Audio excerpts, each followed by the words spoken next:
Why did you take the decision to pile the bodies on top of each other in a freezer? What do you mean?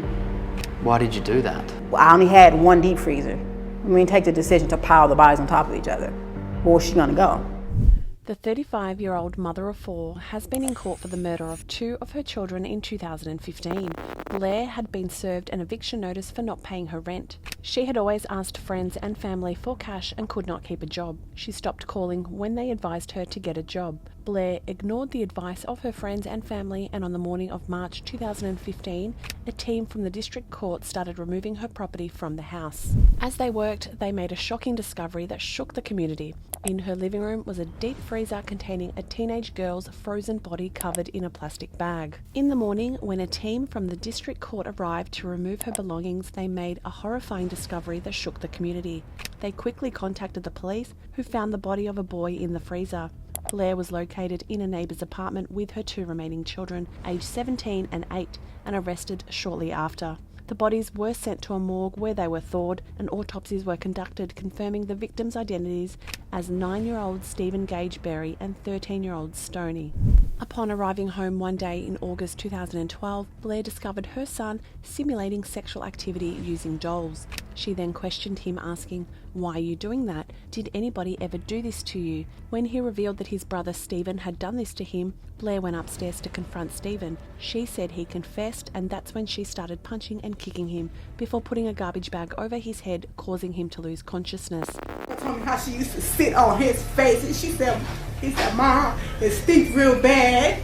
And she was, you know what I'm saying? Fuck that. Yes, I did. And then Blair pleaded guilty to 2 counts of first-degree premeditated murder and was sentenced to life imprisonment.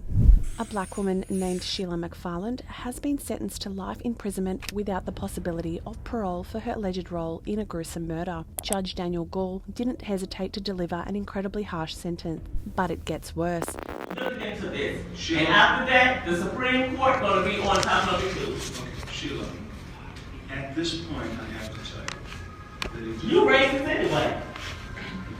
would you just please let No, me? because you have always been disrespectful to me, and you don't like black people, and you definitely don't like me. When you try to flip the script, when you play the race card in a disgusting fashion, but most important, when you manipulate the system of justice by murdering a witness in a criminal trial, you will pay for it with the harshest possible penalty.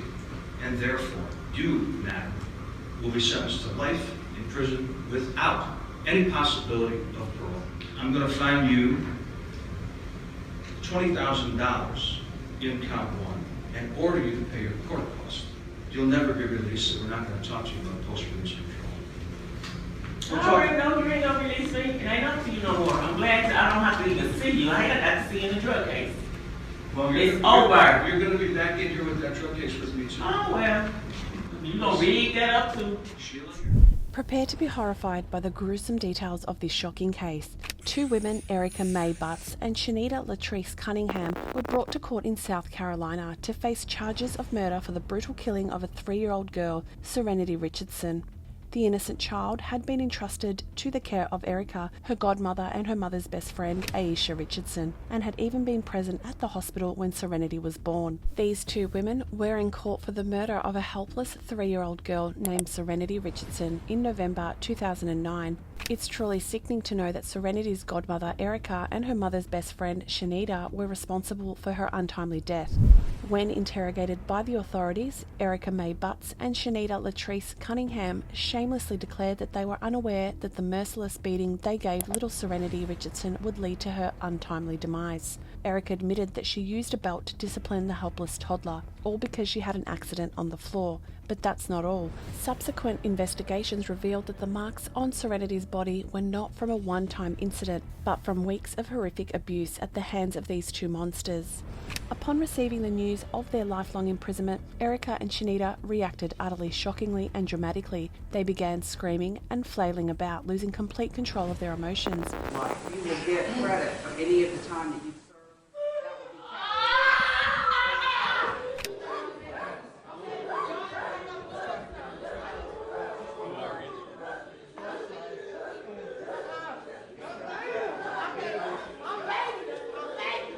That's my baby.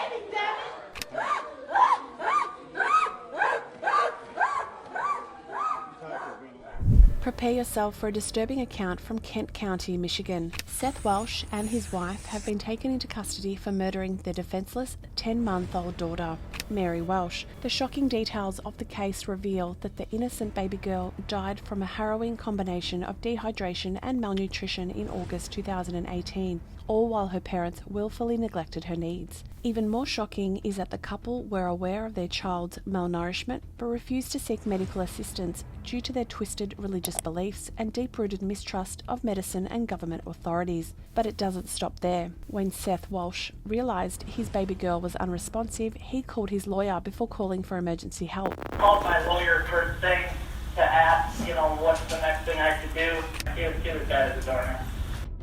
How are you holding up? Yeah, it's another day, right? Now, it is what it is. Upon investigating the case, the autopsy report revealed that the helpless infant weighed only 8 pounds at the time of her death. She had suffered from chronic malnutrition, which was a direct result of a prolonged neglect and starvation without access to food or water. But it gets even worse. Further investigations reveal that the family home was an absolute nightmare, dirty, unsanitary, and infested with mold, vermin, and insects, which made it an incredibly hazardous environment for the innocent child. Adding to the horror of it all, Tatiana Fasuri, Seth Welsh's wife, later came forward and admitted that she had been subjected to regular abuse by her husband and was prevented from taking their baby to the hospital. The couple faced multiple charges including homicide, felony murder, and first-degree child abuse for their cruelty towards their children. There is a charge called homicide, felony murder. It is life without parole. The second offense that you're both charged with is called child abuse in the first degree, where they're alleging you knowingly or intentionally caused serious physical harm to a child. They're talking about this Mary Welch. It is a felony, possible penalty of up to life imprisonment or any term of years less than life. Meet Samantha Davis, a former sports coach and fitness instructor who lived with her husband in the picturesque coastal city of Carlsbad, California. They married for 7 years until their relationship turned sour, culminating in a messy divorce. The bitter custody battle over their only child, a 3-year-old son, only added fuel to the fire. The judge's ruling was that they should share custody and pay a hefty amount to her husband. Samantha became increasingly enraged at her ex-husband, fueled by resentment, jealousy, and rage. Diana plotted in a diabolical scheme with her 50-year-old boyfriend, Weldon McDavid Jr. They met at a gun range where Diana was taking shooting lessons and convinced McDavid that her ex-husband Greg was a dangerous abuser who had molested their child. The two evil minds schemed to take Greg's life and developed a sinister plan to lure him into a desolate, shadowy location. Their plan, cunning as it was, proved successful as McDavid shot Greg in the torso. Luckily, the bullet missed his heart and he managed to survive. During the trial, Diana and McDavid vehemently denied setting out to kill Greg, but the evidence against them was overwhelming. You guys are trying to accuse me of something. No, we're not. Dude, well, yes, you are. Despite the overwhelming evidence presented by the prosecution, which suggested that Weldon McDavid Jr. was hired as a cold-blooded hitman, he stubbornly insisted that he had no intention of killing Greg. McDavid, an expert marksman with years of experience in the Marine Corps, claimed that if he had truly wanted to kill Greg, he could have done so with ease. When Diana was allowed to speak before the court, she revealed her anguish that anyone would believe she could hire a contract killer to eliminate her ex-husband.